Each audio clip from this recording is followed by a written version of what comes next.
নমস্কার শ্রোতা বন্ধুরা, ঋতুধারা মনোরমা সাধু ইউটিউব চ্যানেলে সকলকে স্বাগত জানাই। আজ রবীন্দ্রনাথ ঠাকুরের প্রথম উপন্যাস বউ ঠাকুরানীর হাটের সপ্তম পর্ব পড়ে শোনাচ্ছি। এই সপ্তম পর্বের মধ্যে অন্তর্ভুক্ত হল চতুর্দশ, পঞ্চদশ, ষোড়শ ও সপ্তদশ পরিচ্ছেদ। আসুন এখন শোনা যাক বউ ঠাকুরানীর হাটের সপ্তম পর্ব। প্রথমে চতুর্দশ পরিচ্ছেদ। মঙ্গলার কুটির যশোহরের এক প্রান্তে ছিল। সেইখানে বসিয়া সে মালা জপ করিতেছিল। এমন সময়ে শাকসবজির চুপড়ি হাতে করিয়া রাজবাটির দাসী মাতঙ্গিনী আসিয়া উপস্থিত হইল। মাতঙ্গ কহিল, আজ হাটে আসিয়াছিলাম, অমনি ভাবিলাম অনেকদিন মঙ্গলা দিদিকে দেখি নাই, তাই একবার দেখিয়া আসি গে। আজ ভাই অনেক কাজ আছে, অধিকক্ষণ থাকিতে পারিব না বলিয়া চুবড়ি রাখিয়া নিশ্চিন্তভাবে সেইখানে বসিল। তা দিদি, তুমি তো সব জানোই, সেই মিনসে আমাকে বড় ভালোবাসিত। ভালো এখনো বাসে, তবে আর একজনকার পরে তার মন গিয়াছে আমি টের পাইয়াছি। তা সেই মাগিটার ত্রিরাত্রির মধ্যে মরণ হয় এমন করিতে পারো না? মঙ্গলার নিকট গরু হারানো হইতে স্বামী হারানো পর্যন্ত সকল প্রকার দুর্ঘটনারই ঔষধ আছে।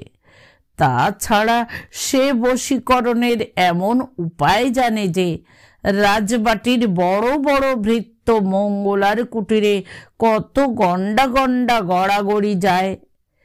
যে মাগিটার ত্রিরাত্রির মধ্যে মরণ হইলে মাতঙ্গিনী বাঁচে, সে আর কেহ নহে, স্বয়ং মঙ্গলা। মঙ্গলা মনে মনে হাসিয়া কহিল, সে মাগির মরিবার জন্য বড় তাড়াতাড়ি পড়ে নাই। জমের কাজ বাড়াইয়া তবে সে মরিবে। মঙ্গলা হাসিয়া প্রকাশ্যে কহিল, তোমার মতন রূপসীকে ফেলিয়া আর কোথাও মন যায় এমন অরসিক আছে নাকি? তার নাতিনি, তোমার ভাবনা নাই, তাহার মন তুমি ফিরিয়া পাইবে। তোমার চোখের মধ্যেই ঔষধ আছে, একটু বেশি করিয়া প্রয়োগ করিয়া দেখিও। তাহাতেও যদি না হয়, তবে এই শিকড়টি তাহাকে পানের সঙ্গে খাইও বলিয়া এক শুকনো শিকড় আনিয়া দিল। মঙ্গলা মাতঙ্গিনীকে জিজ্ঞাসা করিল, বলি রাজবাটির খবর কি? মাতঙ্গিনী হাত উল্টাইয়া কহিল, সেসব কথায় আমাদের কাজ কি ভাই? মঙ্গলা কহিল, ঠিক কথা, ঠিক কথা। মঙ্গলার যে এ বিষয়ে সহসা মতের এতটা ঐক্য হইয়া যাইবে, তাহা মাতঙ্গিনী আশা করে নাই। সে কিঞ্চিত ফাপরে পড়িয়া গেল। তা তোমাকে বলিতে দোষ নাই, তবে আজ আমার বড় সময় নাই, আর একদিন সমস্ত বলিব বলিয়া বসিয়া রহিল। মঙ্গলা কহিল, তা বেশ, আর একদিন শোনা যাইবে। মাতঙ্গিনী অধীর হইয়া পড়িল, কহিল, তবে আমি যাই ভাই, দেরি করিলাম বলিয়া আবার কত বকুনি খাইতে হইবে। দেখো ভাই, সেদিন আমাদের ওখানে রাজার জামাই আসিয়াছিলেন। তা তিনি যেদিন আসিয়াছিলেন, সেই রাত্রেই কাহাকে না বলিয়া চলিয়া গিয়াছেন। মঙ্গলা কহিল, সত্যি নাকি বটে? কেন বলো দেখি। তাই বলি, মাতঙ্গ না হইলে আমাকে ভিতরকার খবর কেহ দিতে পারে না। মাতঙ্গ প্রফুল্ল হইয়া কহিল, আসল কথা কি জানো, আমাদের যে বউ ঠাকুরুনটি আছেন, তিনি দুটি চক্ষে কাহারও ভালো দেখিতে পারেন না। তিনি কি মন্তর জানেন, স্বামীকে একেবারে ভেড়ার মতন করিয়া রাখিয়াছেন। তিনি না ভাই, কাজ নাই, কে কোথা দিয়া শুনিবে আর বলিবে। মাতঙ্গ রাজবাড়ির কথা বাহিরে বলিয়া বেড়ায়। মঙ্গলা আর কৌতূহল সামলাইতে পারিল না। যদিও সে জানিত আর খানিকক্ষণ চুপ করিয়া থাকিলে মাতঙ্গ আপনি সমস্ত বলিবে, তবু তাহার বিলম্ব সহিল না। কহিল, এখানে কোনো লোক নাই নাতনি, আর আপনা আপনির মধ্যে কথা, ইহাতে আর দোষ কি? তা তোমাদের বউ ঠাকুরুন কি করিলেন? তিনি আমাদের দিদি ঠাকুরুনের নামে জামাইয়ের কাছে কি সব লাগাইয়াছিলেন, তাই জামাই রাতারাতি দিদি ঠাকুরুনকে ফেলিয়া চলিয়া গেছেন। দিদি ঠাকুরুন তো কাঁদিয়া কাটিয়া অনাত্ম করিতেছেন। মহারাজা খাপা হইয়া উঠিয়াছেন। তিনি বউ ঠাকুরুনকে স্ত্রীপুরে বাপের বাড়িতে পাঠাইতে চান। ওই দেখো ভাই, তোমার সকল কথাতেই হাসি, ইহাতে হাসিবার কি পাইলে? তোমার যে আর হাসি ধরে না। রামচন্দ্র রায়ের পলায়ন বার্তার যথার্থ কারণ রাজবাটির প্রত্যেক দাস দাসী সঠিক অবগত ছিল, কিন্তু কাহারও সহিত কাহারও কথার ঐক্য ছিল না। মঙ্গলা কহিল, তোমাদের মা ঠাকুরুনকে বলিও যে বউ ঠাকুরুনকে শীঘ্র বাপের বাড়ি পাঠাইয়া কাজ নাই। মঙ্গলা এমন ওষুধ দিতে পারে যাহাতে যুবরাজের মন তাহার উপর হইতে একেবারে চলিয়া যায়। বলিয়া সে খলখল করিয়া হাসিতে লাগিল। মাতঙ্গ কহিল, তা বেশ কথা। মঙ্গলা জিজ্ঞাসা করিল, তোমাদের বউ ঠাকুরুনকে কি যুবরাজ বড় ভালোবাসেন? সে কথাই কাজ কি, এক দণ্ড না দেখিলে থাকিতে পারেন না। যুবরাজকে তু বলিয়া ডাকিলেই আসেন। আচ্ছা, আমি ওষুধ দিব। দিনের বেলাও কি যুবরাজ তাহার কাছেই থাকেন? হ্যাঁ। মঙ্গলা কহিল, ও মা, কি হইবে? তা সে যুবরাজকে কি বলে, কি করে দেখিয়াছিস? না ভাই, তাহা দেখি নাই। আমাকে একবার রাজবাটিতে লইয়া যাইতে পারিস? আমি তাহা হইলে একবার দেখিয়া আসি। মাতঙ্গ কহিল, কেন ভাই, তোমার এত মাথা ব্যথা কেন? মঙ্গলা কহিল, বলি তা নয়, একবার দেখিলেই বুঝিতে পারিব কি মন্ত্রে সে বশ করিয়াছে, আমার মন্ত্র খাটিবে কি না। মাতঙ্গ কহিল, তা বেশ, আজ তবে আসি, বলিয়া চুবড়ি লইয়া চলিয়া গেল। মাতঙ্গ চলিয়া গেলে মঙ্গলা যেন ফুলিতে লাগিল। দাঁতে দাঁত লাগাইয়া চক্ষু তারকা প্রসারিত করিয়া বিড় বিড় করিয়া বকিতে লাগিল। এখন পঞ্চদশ পরিচ্ছেদ। বসন্ত রায় চলিয়া গেলেন। তখন সন্ধ্যা হইয়া আসিয়াছে। বিভা প্রাসাদের ছাদের উপর গেল। ছাদের উপর হইতে দেখিল পালকি চলিয়া গেল। বসন্ত রায় পালকির মধ্য হইতে মাথাটি বাহির করিয়া একবার মুখ ফিরাইয়া পশ্চাতে চাহিয়া দেখিলেন, সন্ধ্যার অন্ধকারের মধ্যে চোখের জলের মধ্য হইতে পরিবর্তনহীন অবিচলিত পাষাণ হৃদয় রাজবাটির দীর্ঘ কঠোর দেয়ালগুলা ঝাপসা ঝাপসা দেখিতে পাইলেন। পালকি চলিয়া গেল, কিন্তু বিভা সেইখানে দাঁড়াইয়া রহিল। পথের পানে চাইহা রহিল। তারাগুলি উঠিল, দ্বীপগুলি জ্বলিল, পথে লোক রহিল না। বিভা দাঁড়াইয়া চুপ করিয়া চাইহা রহিল। সুরমা তাহাকে সারা দেশ খুঁজিয়া কোথাও না পাইয়া অবশেষে ছাদে গিয়া উপস্থিত হইল। বিভার গলা ধরিয়া স্নেহের স্বরে কহিল, কি দেখিতেছিস বিভা? বিভা নিঃশ্বাস ফেলিয়া কহিল, কে জানে ভাই। বিভা সমস্তই শূন্যময় দেখিতেছে, তাহার প্রাণে সুখ নাই। সে কেন যে ঘরের মধ্যে যায়, কেন যে ঘর হইতে বাহির হইয়া আসে, কেন শুইয়া পড়ে, কেন উঠিয়া যায়, কেন 2 প্রহর মধ্যাহ্নে বাড়ির এ ঘরে ও ঘরে ঘুরিয়া বেড়ায়, তাহার কারণ কিছু খুঁজিয়া পায় না। রাজবাড়ি হইতে তাহার বাড়ি চলিয়া গেছে যেন, রাজবাড়িতে যেন তাহার ঘর নাই।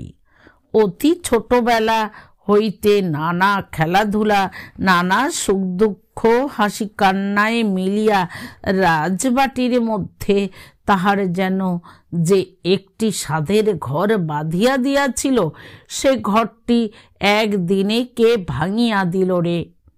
এ ঘর তো আর তাহার ঘর নয়, সে এখন গৃহের মধ্যেই গৃহহীন। তাহার দাদা মহাশয় ছিল, গেল। তাহার চন্দ্রদ্বীপ হইতে বিভাকে লইতে কবে লোক আসিবে? হয়তো রামমোহন মাল রওনা হইয়াছে, এতক্ষণে তাহারা না জানি কোথায়। বিভার সুখের এখনো কিছু অবশিষ্ট আছে। তাহার অমন দাদা আছে, তাহার প্রাণের সুরমা আছে, কিন্তু তাহাদের সম্বন্ধেও যেন একটা কি বিপদ ছায়ার মতো পশ্চাতে ফিরিতেছে। যে বাড়ির ভিটা ভেদ করিয়া একটা ঘন ঘোর গুপ্ত রহস্য অদৃশ্যভাবে ধূমায়িত হইতেছে, সে বাড়িকে কি আর ঘর বলিয়া মনে হয়? উদয়াদিত্য শুনিলেন, কর্মচ্যুত হইয়া সীতারামের দুর্দশা হইয়াছে। একে তাহার 1 পয়সার সম্বল নাই, তাহার উপর তাহার অনেকগুলি গলগ্রহ জুটিয়াছে। কারণ যখন সে রাজবাড়ি হইতে মোটা মাহিয়ানা পাইত, তখন তাহার পিসা সহসা স্নেহের আধিক্য বশত কাজকর্ম সমস্ত ছাড়িয়া দিয়া তাহার স্নেহাস্পদের বিরহে কাতর হইয়া পড়িয়াছিল। মিলনের সুব্যবস্থা করিয়া লইয়া আনন্দে গদগদ হইয়া কহিল যে, সীতারামকে দেখিয়াই তাহার ক্ষুধা তৃষ্ণা সমস্ত দূর হইয়াছে। ক্ষুধা তৃষ্ণা দূর হওয়ার বিষয়ে অনেক প্রমাণ আছে, কিন্তু কেবল সীতারামকে দেখিয়াই হইত কিনা সে বিষয়ে কোনো প্রমাণ নাই। সীতারামের এক দূর সম্পর্কের বিধবা ভগিনী তাহার এক পুত্রকে কাজকর্মে পাঠাইবার উদ্যোগ করিতেছিল। এমন সময় সহসা তাহার চৈতন্য হইল যে বাছাকে ছোট কাজে নিযুক্ত করিলে বাছার মামাকে অপমান করা হয়। এই বুঝিয়া সে বাছার মামার মান রক্ষা করিবার জন্য কোনো মতে সে কাজ করিতে পারিল না। এই রূপে সে মান রক্ষা করিয়া সীতারামকে ঋণী করিল ও তাহার বিনিময়ে আপনার প্রাণ রক্ষার বন্দোবস্ত করিয়া লইল। ইহার উপর সীতারামের বিধবা মাতা আছে ও এক অবিবাহিতা বালিকা কন্যা আছে। এদিকে আবার সীতারাম লোকটি অতিশয় শৌখিন, আমোদ প্রমোদটি নহিলে তাহার চলে না। সীতারামের অবস্থার পরিবর্তন হইয়াছে, অথচ তাহার সঙ্গে সঙ্গে আনুষঙ্গিক পরিবর্তন কিছুই হয় নাই। তাহার পিসার ক্ষুধা তৃষ্ণা ঠিক সমান রহিয়াছে। তাহার ভাগিনীটির যতই বয়স বাড়িতেছে, ততই তাহার উদরের প্রসর ও মামার মান অপমানের প্রতি দৃষ্টি অধিক করিয়া বাড়িতেছে। সীতারামের টাকার থলি ব্যতীত আর কাহারও উদর কমিবার কোনো লক্ষণ প্রকাশ করিতেছে না। সীতারামের অন্যান্য গলগ্রহের সঙ্গে শকটিও বজায় আছে, সেটি ধারের উপর বর্ধিত হইতেছে। সুদো যে পরিমাণে পুষ্ট হইতেছে, সেও সেই পরিমাণে পুষ্ট হইয়া উঠিতেছে। উদয়াদিত্য সীতারামের দারিদ্র দশা শুনিয়া তাহারও ভাগবতের মাসিক বৃত্তি নির্ধারণ করিয়া দিলেন। সীতারাম টাকাটা পাইয়া অত্যন্ত লজ্জিত হইয়া পড়িল। মহারাজার নিকট উদয়াদিত্যের নাম করিয়া অবধি সে নিজের কাছে ও উদয়াদিত্যের কাছে নিতান্ত অপরাধী হইয়া আছে। উদয়াদিত্যের টাকা পাইয়া সে কাঁদিয়া ফেলিল।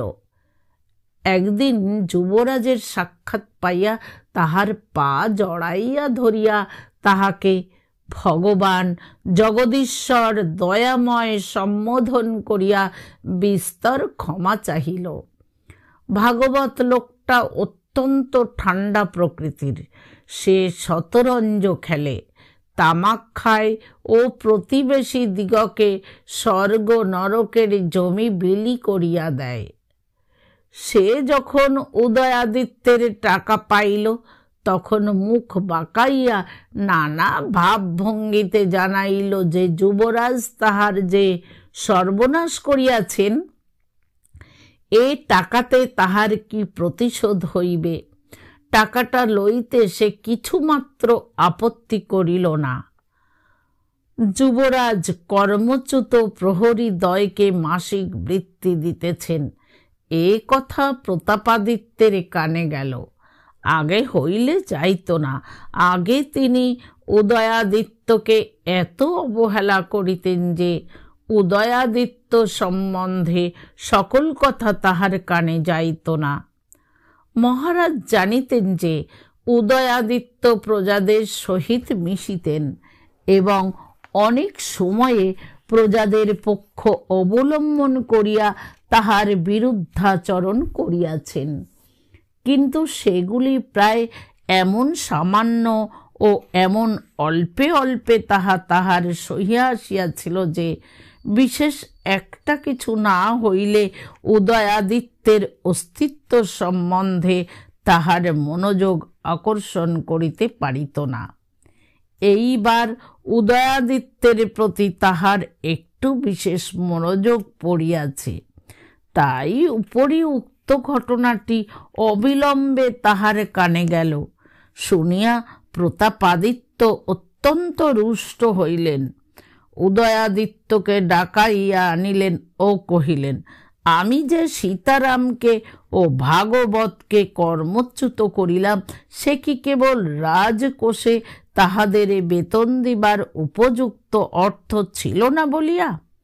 তবে যে তুমি নিজের হইতে তাহাদের মাসিক বৃত্তি নির্ধারণ করিয়া দিয়াছ। উদয়াদিত্য ধীরে ধীরে কহিলেন, আমি দোষী। আপনি তাহাদের দণ্ড দিয়া আমাকে দণ্ডিত করিয়াছেন। আমি আপনার সেই বিচার অনুসারে মাসে মাসে তাহাদের নিকট দণ্ড দিয়া থাকি। ইতিপূর্বে কখনোই প্রতাপাদিত্যকে উদয়াদিত্যের কথা মনোযোগ দিয়া শুনিতে হয় নাই। উদয়াদিত্যের ধীর গম্ভীর বিনীত স্বর ও তাহার সুসংযত কথাগুলি প্রতাপাদিত্যের নিতান্ত মন্দ লাগিল না। উদয়াদিত্যের কথার কোনো উত্তর না দিয়া প্রতাপাদিত্য কহিলেন, আমি আদেশ করিতেছি উদয়, ভবিষ্যতে তাহাদের যেন আর অর্থ সাহায্য না করা হয়। উদয়াদিত্য কহিলেন, আমার প্রতি আরও গুরুতর শাস্তির আদেশ হইল। হাত জোড় করিয়া কহিলেন, কিন্তু এমন কি অপরাধ করিয়াছি যাহাতে এত বড় শাস্তি আমাকে বহন করিতে হইবে? আমি কি করিয়া দেখিব আমার জন্য ৮-৯টি ক্ষুধিত মুখে অন্ন জুটিতেছে না? ৮-৯টি হতভাগা নিরাশ্রয় হইয়া পথে পথে কাঁদিয়া বেড়াইতেছে, অথচ আমার পাতে অন্নের অভাব নাই। পিতা, আমার যাহা কিছু সব আপনারই প্রসাদে। আপনি আমার পাতে আবশ্যকের অধিক অন্ন দিতেছেন, কিন্তু আপনি যদি আমার আহারের সময় আমার সম্মুখে ৮-৯টি ক্ষুধিত কাতরকে বসাইয়া রাখেন, অথচ তাহাদের মুখে অন্ন তুলিয়া দিতে বাধা দেন, তবে সে অন্ন যে আমার বিষ।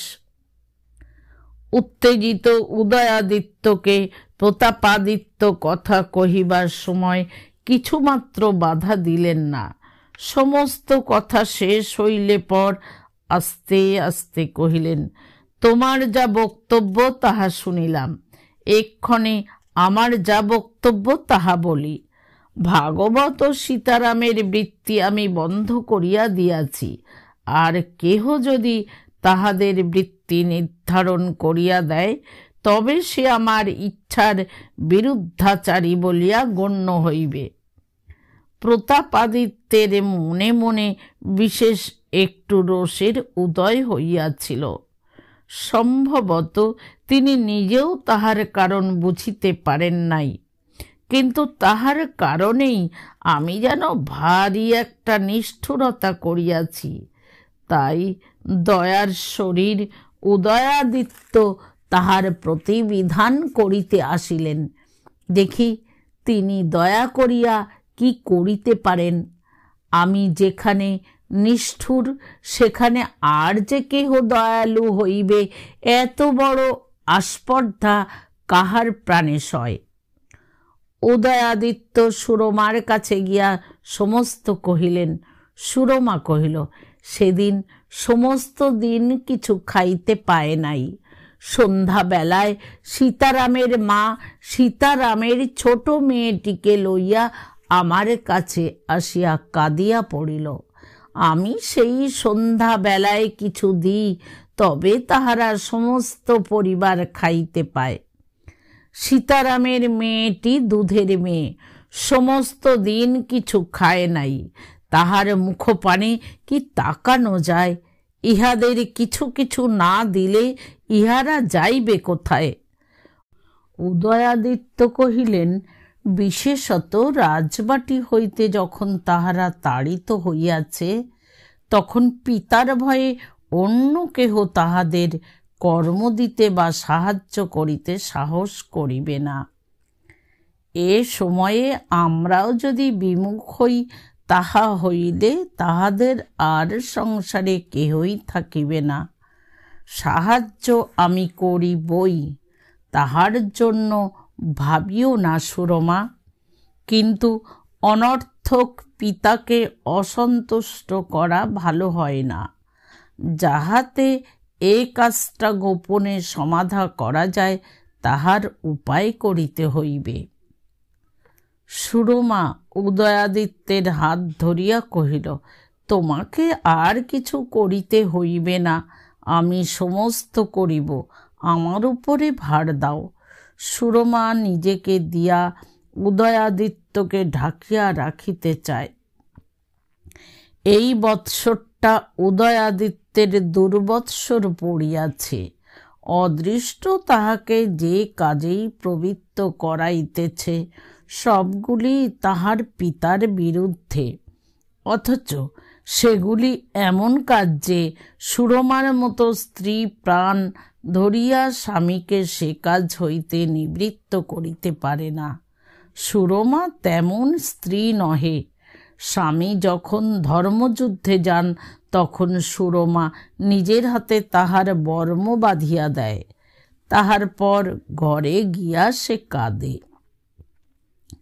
সুরমার প্রাণ প্রতি পদে ভয়ে আকুল হইয়াছে, অথচ উদয়াদিত্যকে সে প্রতি পদে ভরসা দিয়াছে।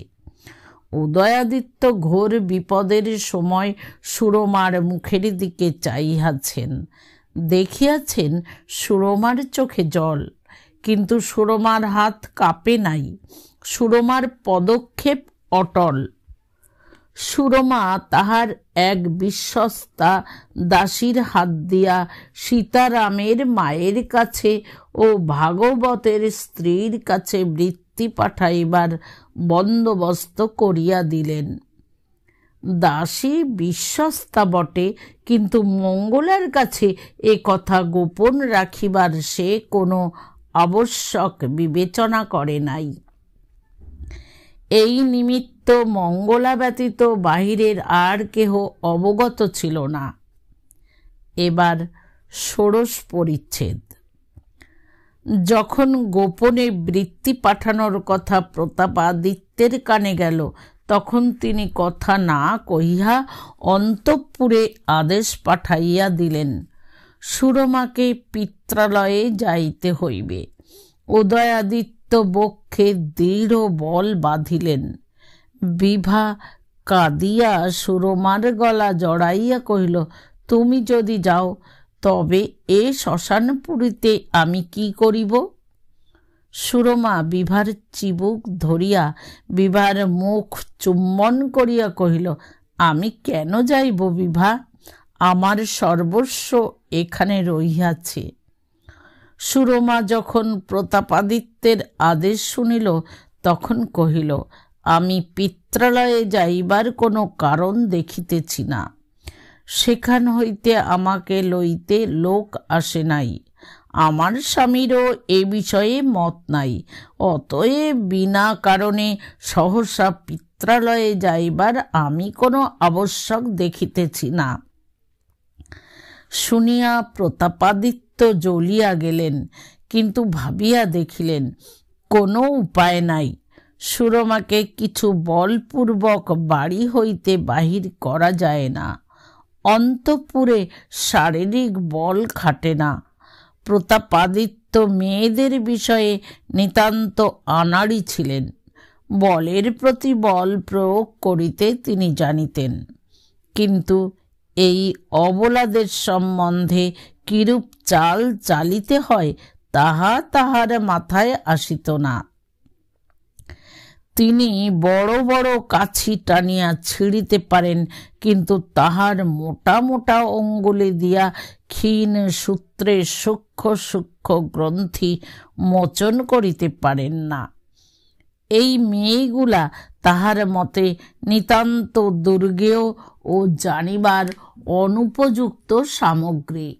ইহাদের সম্বন্ধে যখনই কোনো গোল বাঁধে, তিনি তাড়াতাড়ি মহিষীর প্রতি ভার দেন। ইহাদের বিষয়ে ভাবিতে বসিতে তাহার অবসর নাই, ইচ্ছাও নাই এবং যোগ্যতাও নাই। ইহা তাহার নিতান্ত অনুপযুক্ত কাজ। এবারেও প্রতাপাদিত্য মহিষীকে ডাকিয়া কহিলেন, সুরমাকে বাপের বাড়ি পাঠাও। মহিষী কহিলেন, তাহা হইলে বাবা উদয়ের কি হইবে? প্রতাপাদিত্য বিরক্ত হইয়া কহিলেন, উদয় তো আর ছেলে মানুষ নয়।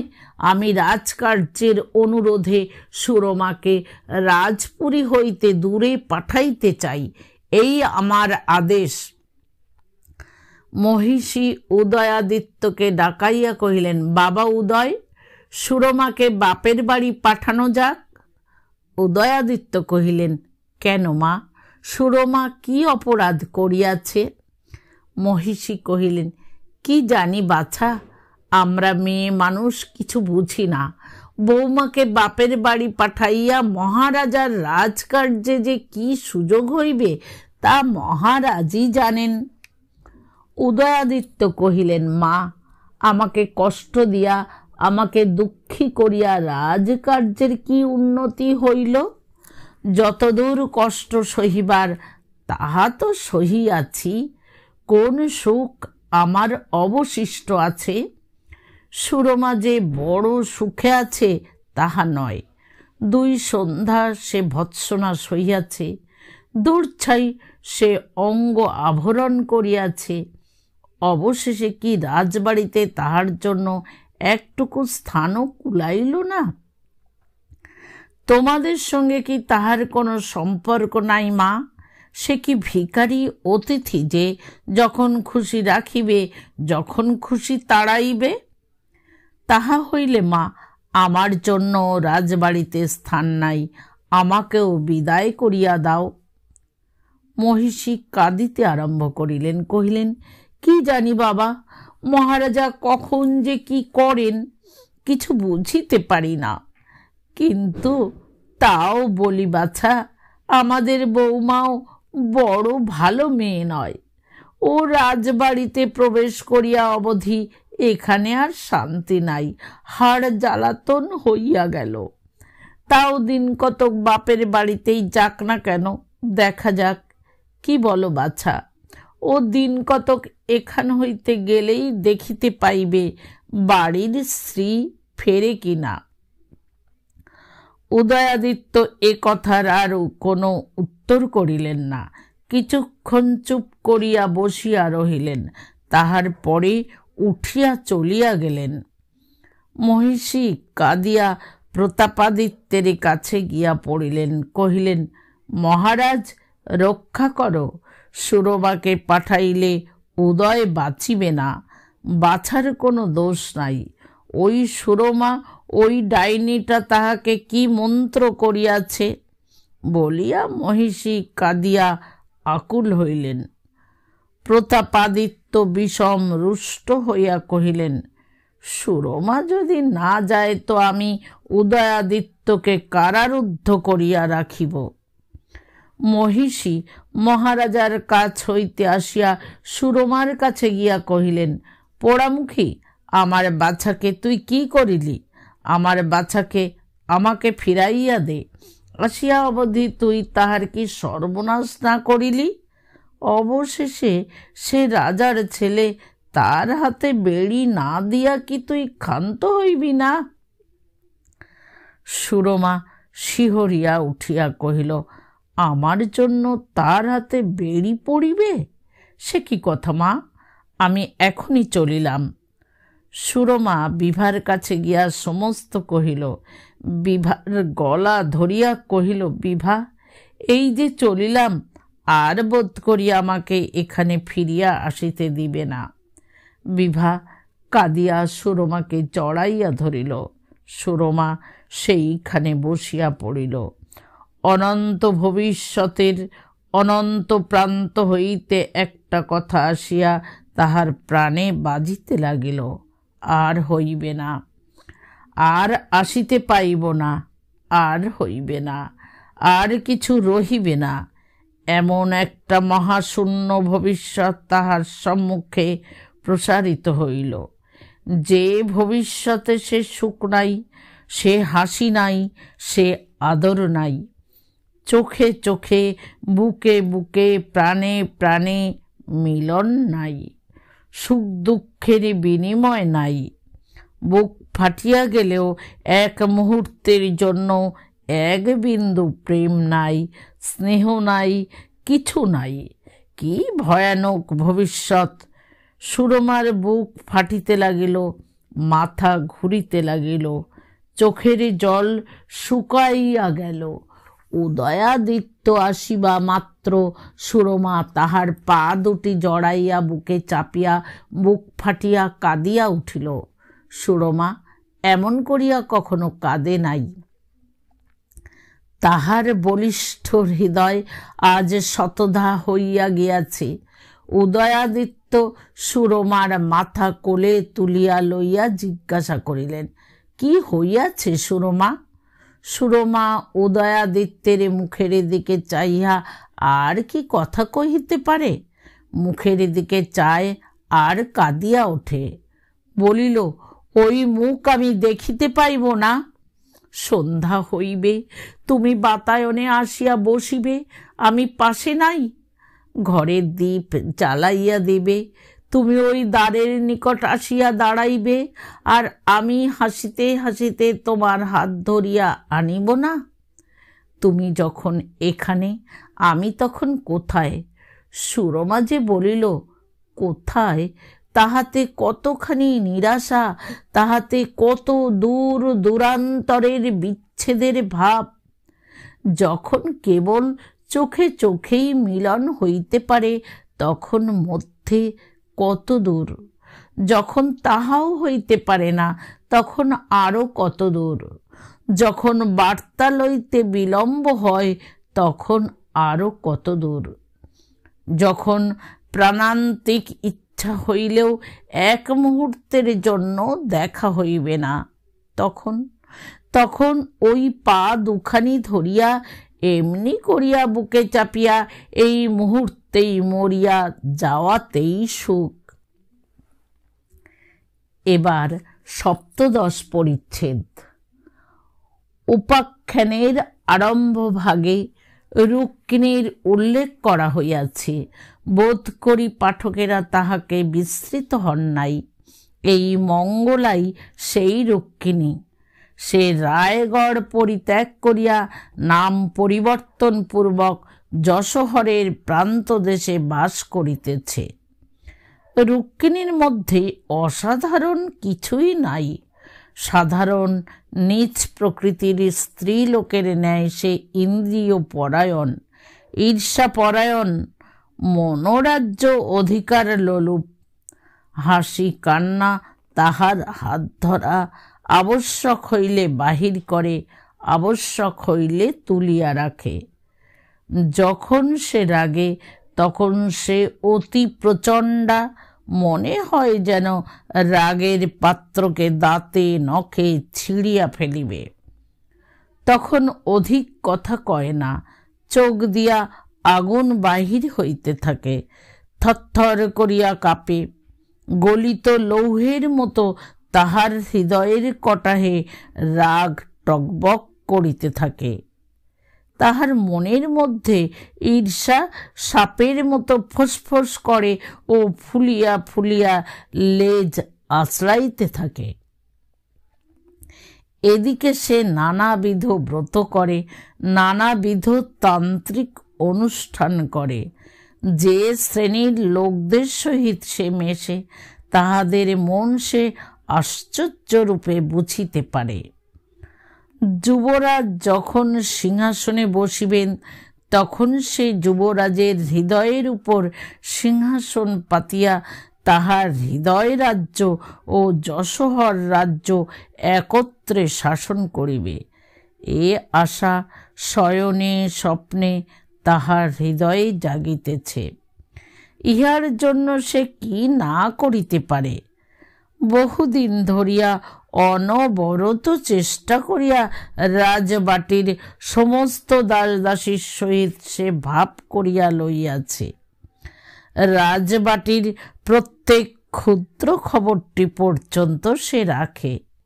সুরমার মুখ কবে মলিন হইল তাহাও সে শুনিতে পায়। প্রতাপাদিত্যের সামান্য পীড়া হইলেও তাহার কানে যায়। ভাবে এইবার বুঝি আপদটার মরণ হইবে। প্রতাপাদিত্য ও সুরমার মরণোদ্দেশে সে নানা অনুষ্ঠান করিয়াছে, কিন্তু এখনো তো কিছুই সফল হয় নাই। প্রতিদিন প্রাতে উঠিয়া সে মনে করে আজ হয়তো শুনিতে পাইব প্রতাপাদিত্য অথবা সুরমা বিছানায় পড়িয়া মরিয়া আছে। প্রতিদিন তাহার অধীরতা বাড়িয়া উঠিতেছে। ভাবিতেছে মন্ত্রতন্ত্র চুলায় যাক, একবার হাতের কাছে পাই তো মনের সাধ মিটাই। ভাবিতে ভাবিতে এমন অধর দংশন করিতে থাকে যে অধর কাটিয়া রক্ত পড়িবার উপক্রম হয়। রুক্মিণী দেখিল যে প্রতিদিন সুরমার প্রতি রাজার ও রাজমহিষীর বিরাগ বাড়িতেছে। অবশেষে এতদূর পর্যন্ত হইল যে সুরমাকে রাজবাটি হইতে বিদায় করিয়া দিবার প্রস্তাব হইয়াছে। তাহার আর আনন্দের সীমা নাই। যখন সে দেখিল তবুও সুরমা গেল না, তখন সে বিদায় করিয়া দিবার সহজ উপায় অবলম্বন করিল। রাজমহিষী যখন শুনিলেন মঙ্গলা নামক একজন বিধবা তন্ত্র মন্ত্র ঔষধ নানা প্রকার জানে, তখন তিনি ভাবিলেন সুরমাকে রাজবাটি হইতে বিদায় করিবার আগে যুবরাজের মনটা তাহার কাছ হইতে আদায় করিয়া লওয়া ভালো। মাতঙ্গিনীকে মঙ্গলার নিকট হইতে গোপনে ঔষধ আনাইতে পাঠাইলেন। মঙ্গলা নানাবিধ শিকড় লইয়া সমস্ত রাত ধরিয়া কাটিয়া ভিজাইয়া বাটিয়া মিশাইয়া মন্ত্র পড়িয়া বিষ প্রস্তুত করিতে লাগিল। সেই নিস্তব্ধ গভীর রাত্রে নির্জন নগর প্রান্তে প্রচ্ছন্ন কুটির মধ্যে হামানদিস্তার শব্দ উঠিতে লাগিল। সেই শব্দই তাহার একমাত্র সঙ্গী হইল। সেই অবিশ্রাম একঘেয়ে শব্দ তাহার নর্তনশীল উৎসাহের তালে তালে করতালি দিতে লাগিল। তাহার উৎসাহ দ্বিগুণ নাচিতে লাগিল। তাহার চোখে আর ঘুম রহিল না। ঔষধ প্রস্তুত করিতে 5 দিন লাগিল। বিষ প্রস্তুত করিতে 5 দিন লাগিবার আবশ্যক করে না। কিন্তু সুরমা মরিবার সময় যাহাতে যুবরাজের মনে দয়া না হয়, এই উদ্দেশ্যে মন্ত্র পড়িতে ও অনুষ্ঠান করিতে অনেক সময় লাগিল। প্রতাপাদিত্যের মত লইয়া মহিষী সুরমাকে আরও কিছুদিন রাজবাটিতে থাকিতে দিলেন। সুরমা চলিয়া যাইবে, বিভা চারিদিকে অকুল পাথার দেখিতেছে। এই কয়দিন সে অনবরত সুরমার কাছে বসিয়া আছে। একটি মলিন ছায়ার মতো সে চুপ করিয়া সুরমার সঙ্গে সঙ্গে ফেরে।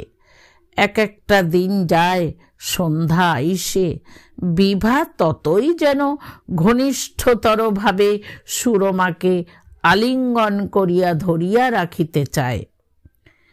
দিনগুলিকে কে যেন তাহার প্রাণপণ আকর্ষণ হইতে টানিয়া ছিঁড়িয়া লইয়া যাইতেছে।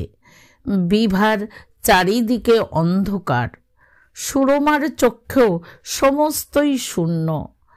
তাহার আর উত্তর দক্ষিণ পূর্ব পশ্চিম নাই। সংসারের দিক বিদিক সমস্ত মিশাইয়া গেছে।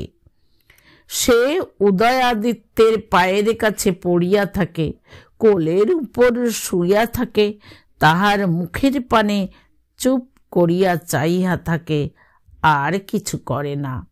বিভাকে বলে, বিভা, তোর কাছে আমার সমস্ত রাখিয়া গেলাম বলিয়া 2 হাতে মুখ আচ্ছাদন করিয়া কাঁদিয়া ফেলে।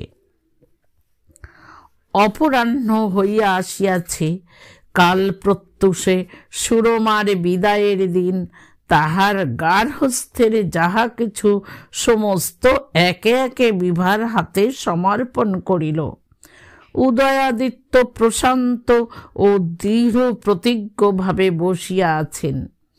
তিনি স্থির করিয়াছেন, হয় সুরমাকে রাজপুরীতে রাখিবেন, নয় তিনিও চলিয়া যাইবেন।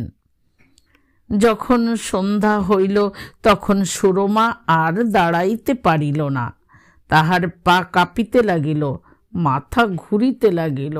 সে শয়ন গৃহে গিয়া শুইয়া পড়িল। কহিল, বিভা, বিভা, শীঘ্র একবার তাহাকে ডাক, আর বিলম্ব নাই। উদয়াদিত্য দ্বারের কাছে আসিতেই সুরমা বলিয়া উঠিল, এসো এসো, আমার প্রাণ কেমন করিতেছে বলিয়া 2 বাহু বাড়াইয়া দিল। উদয়াদিত্য কাছে আসিতেই তাহার পা দুটি জড়াইয়া ধরিল। উদয়াদিত্য বসিলেন। তখন সুরমা বহু কষ্টে নিঃশ্বাস লইতেছে। তাহার হাত পা শীতল হইয়া আসিয়াছে। উদয়াদিত্য ভীত হইয়া ডাকিলেন, সুরমা। সুরমা অতি ধীরে মাথা তুলিয়া উদয়াদিত্যের মুখের পানে চাহিয়া কহিল, কি নাথ? উদয়াদিত্য ব্যাকুল হইয়া কহিলেন, কি হইয়াছে সুরমা? সুরমা কহিল, বোধ করি আমার সময় হইয়া আসিয়াছে বলিয়া উদয়াদিত্যের কণ্ঠ আলিঙ্গন করিবার জন্য হাত উঠাইতে চাহিল। হাত উঠিল না, কেবল মুখের দিকে সে চাহিয়া রহিল। উদয়াদিত্য 2 হাতে সুরমার মুখ তুলিয়া ধরিয়া কহিলেন, সুরমা, সুরমা, তুমি কোথায় যাইবে সুরমা? আমার আর কে রহিল? সুরমার দুই চোখ দিয়া জল পড়িতে লাগিল। সে কেবল বিভার মুখের দিকে চাহিল।